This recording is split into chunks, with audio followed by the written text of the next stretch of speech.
Assalamualaikum warahmatullahi wabarakatuh. Ya kawan-kawan, jengkel kan dengan adanya bekicot ataupun keong racun kawan-kawan.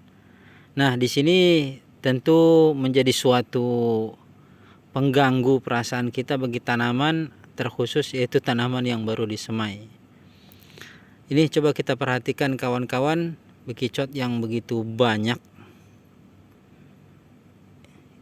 Ini populasinya kelihatannya semakin banyak kawan-kawan, karena memang di saat ini di musim penghujan ini tanahnya kan lembab, jadi kebanyakan dari bekicot itu dia berkembang biak, kemudian dia mencari makanan dan jangkauannya jauh lebih lebar lagi kawan-kawan, sehingga yang membuat kita terganggu adalah tanaman kita yang memang ketika kita tanam baru aja disemai gitu ya, ternyata sudah diputuskan, bukan hanya daunnya yang dimakan tetapi bahkan diputuskan kawan-kawan dari pangkal batangnya. Sangat banyak sekali kawan-kawan. Nih, dapat dilihat nih ya. Aduh, ini kalau dibilang berbahaya ya sebenarnya sih termasuk ekosistem dari alam nih kawan-kawan, bahwa bekicot itu kan sebagai pengurai ya. Jadi seperti sampah-sampah organik ini akan dimakan oleh bekicot ataupun siput ya. Kemudian kotorannya itu menjadi bermanfaat juga sebenarnya untuk tanaman kita kawan-kawan. Tetapi alangkah baiknya tentu kita bisa menekan populasi dari bekicot ini ataupun keong ini kawan. Nih.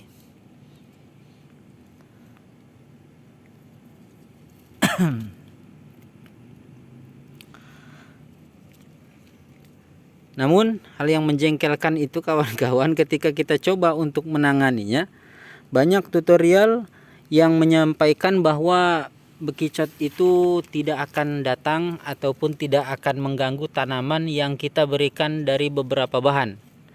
Ya, coba kita sama-sama buktikan kawan-kawan. Ternyata sebagian besar dari apa yang disampaikan oleh orang itu jangan kita langsung percaya. Setelah kita uji, ternyata bisa jadi itu adalah hoax ataupun memang tidak mempan sama sekali.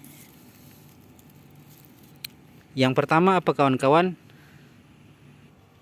Yang pertama adalah sekam, ya, memberikan sekam pada medianya. Dapat dilihat nih bahwa inilah keong yang memang tadi saya perhatikan dia berada di sini. Kemudian dia berjalannya dengan santai kawan-kawan dan melewati sekam ini dengan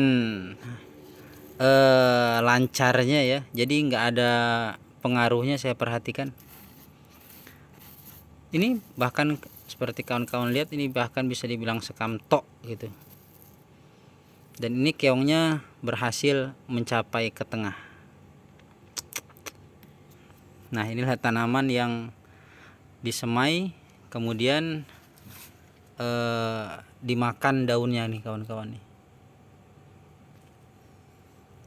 Jadi yang pertama, sekam ini kawan-kawan tidak berfungsi ya untuk menghindarkan si keong itu. Ini jujur kawan-kawan, tidak saya letakkan keongnya di media ini.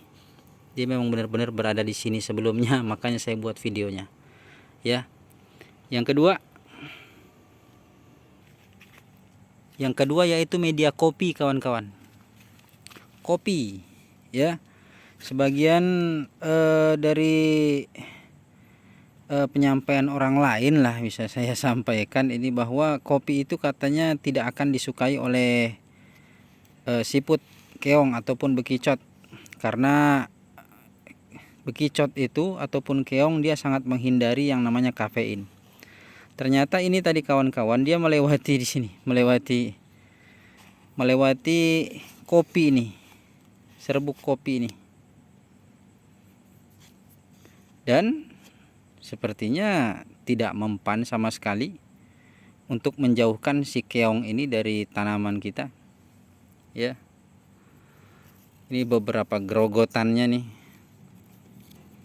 yang dapat dilihat.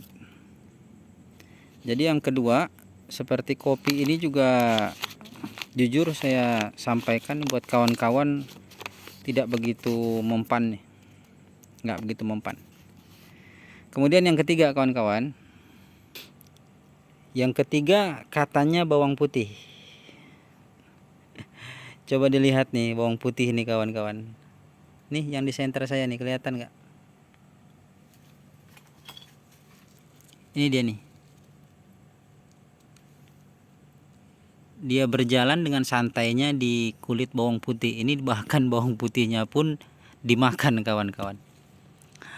Yang sebahagian tutorial mengatakan kalau bawang putih ini dapat mencegah datangnya keong ataupun bekicot karena dia tidak suka dengan aroma dari bawang putih. Ternyata apa yang terjadi, inilah kawan-kawan dapat dilihat. Ini bukan cangkangnya aja ya, memang masih ada nih. Masih ada keongnya, masih ada kehidupan. Dan ini juga bahkan masih berjalan nih kawan-kawan. Jadi bawang putih ini maksudnya tidak juga bekerja kawan-kawan, ataupun tidak mempan untuk menghindari siput ataupun bekicot. Begitu juga dengan keong ini.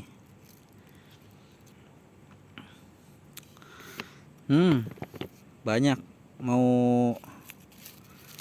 berapa macam nih keongnya ada di dalam ini. Yang keong trompet juga ada nih kawan-kawan nih. Ya, nih, ini juga nih. Nah, itu dia.